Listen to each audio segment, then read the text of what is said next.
Represents the state of California. He is on the House Intelligence Committee. He's been at the center of a lot of the Russia investigation from day one. He joins us tonight. Congressman, thanks for coming on. Of course. Hey, Tucker, before we start, yeah, you were born in San Francisco? Yes, I was. I represent that area? Yes. Can we at least agree we're both rooting for the Golden State Warriors tonight in the finals? No. Oh, Tucker, it's going to be a long night. It's going to be a long night. I've given up California, sadly. I wish I hadn't. But so let me ask you this. I'm sure you're as offended on some level as a Hillary voter as I am by what we're learning from this IG report, apparently. We don't have the report. But that Comey went against orders by going out in the final days of the campaign and saying that they're reopening this investigation into Hillary Clinton. That probably hurt her. I'm not for Hillary, but I think it did. I think it's clear.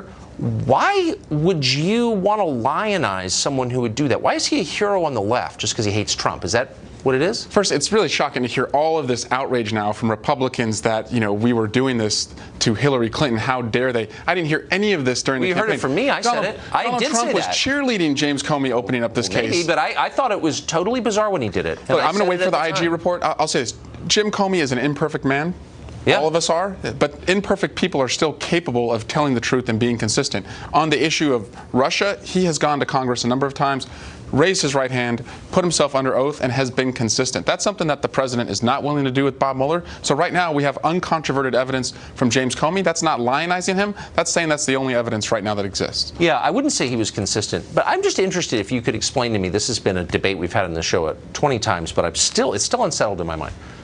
Why is it okay for an administration to hire an informant to spy on a rival political campaign without telling them? Why is that okay? Are you comfortable with that? Well, that's not what happened. And actually, how is that not what happened? We learned today that every person who's been briefed on this, except Chairman Nunes, now says that the president's account of this, that a spy was put in his campaign, is just not true. No, I know that there's a lot of lying about it, but I'm not those people. From the Republicans. I'm not the president. Here's what I read in the New York Times, and what I think has never been contested, that the Obama administration paid an informant to spy on the Trump campaign and then pass that information back to the Obama administration and never told the Trump campaign. Is that incorrect? What am I missing? Yeah, well, Tucker, I'm not going to go into classified information. I'll tell you that. No, that's not classified. That's known. That's in the public, and the Washington Post and the Wall Street Journal, and nobody has said that's untrue. Are you saying that's untrue? I'm saying that informants are commonly used in a lot of cases to help us catch bad guys. If it was used here, but from the evidence I have seen, that would have been appropriate. No, but you just said. But from the evidence I will say this, from the evidence I have seen, from the FISA applications I've reviewed, and the witnesses we've interviewed, we would want to know everything about how close the Trumps were getting to the Russians. Okay, but and yes, through informants, yes. Okay, so I'm okay with that's somehow incorrect? So I guess what really bothers me is the Orwellian lying going on around this. I just stated what I think are facts. You conceded they're facts. And yet that's not spying. How is that not spying? No, spying is what you do against an enemy, right?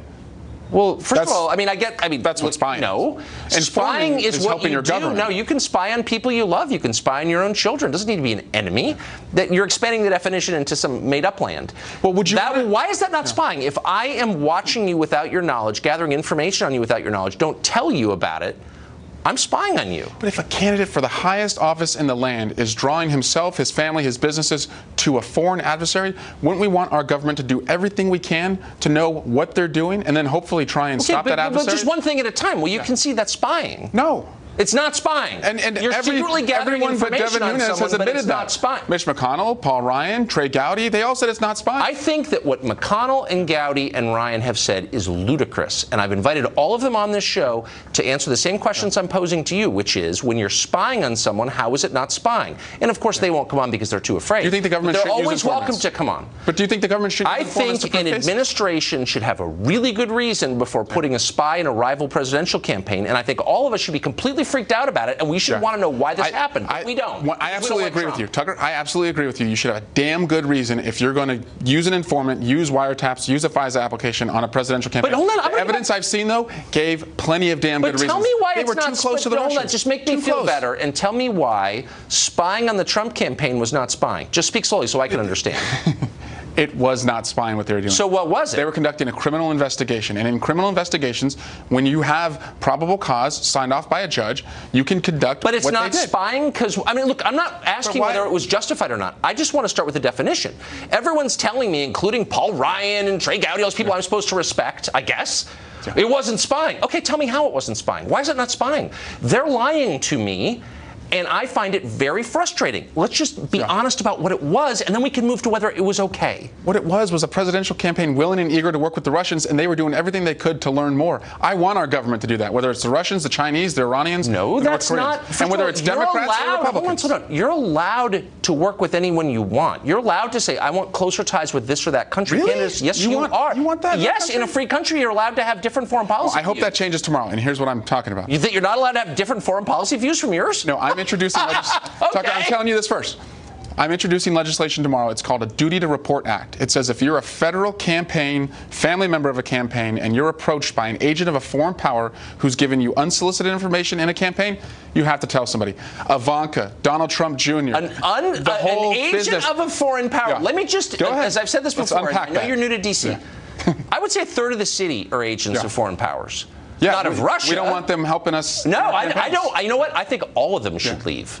But I'm just telling you we want diplomatic what you relations. already know, which is this city is filled with people acting on behalf of foreign governments. And when they start to meddle in elections, that's wrong. No, they go and you should up, have to tell somebody. Yeah, they go up to your building every single day and try and win over your colleagues, and nobody says anything about it. That should be illegal. But if you're trying to give dirt on a campaign, and we just learned today, Ivanka was trying to make connections with Moscow during the campaign. Ivanka's look, I've said like the bingo card has been filled now. Ivanka is definitely a foreign agent. Consider her name. It doesn't sound American, does it? We should deport her. Okay, but I just want you to be honest. I want Speaker Ryan to be honest. I want everyone just to be honest that this was spying, and I guess that's cool with you.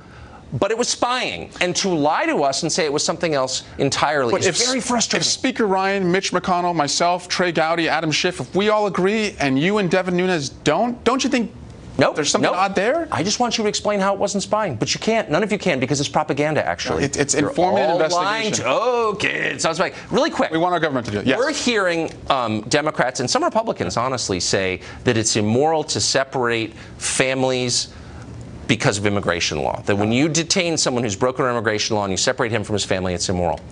When you detain an American citizen for breaking the law, you separate him from his family, but no one complains. Why is that? Yeah, well, why should illegal aliens get special standards? Yeah, look, if an American committed a violent crime, any crime. If I get caught shoplifting, I get arrested, and I'm separated from my kids, and that's okay with you. You're typically not held in custody for months. I don't know. I might be. No, I was a prosecutor. You wouldn't be. I met with yes, people are detained all the time for nonviolent crimes. I met with a woman yesterday, Miss Guzman from Hayward, California. She told me the story of being separated from her son for months and her 15-year-old daughter as well. It's heartbreaking. All she was trying to do was seek asylum. She wasn't even. What about Americans who break the law? I don't think you seem upset at all about them being separated from their kids. Why is that? No, I don't want anyone who is nonviolent, non-sexual criminal to be separated from their families. Because people go to jail for many years for nonviolent crimes all the time. We should reduce that Bernie too. Madoff did. He was separated from his family. Did you cry about that? No, I'm serious. It was a nonviolent crime. No, separating a mother from their child. That is breaking the strongest bond that exists on this earth. Martha Stewart was separated from her daughter. She's a mother. Yeah. She went to prison. A mother from a non-adult child. Tucker. A non-adult child. So anybody who commits a crime with non-adult, any woman who commits a crime with non-adult kids should not be. There should be a really good reason. Jail. And immigration, so the law it's not a good reason. should be different based on gender and parenthood. No, well, mothers and children. My wife will be happy to hear that. Yeah, so would I. Congressman, it's great to see you. The world is changing so fast. I just need someone to explain. And go Dubs tonight. Go Dubs.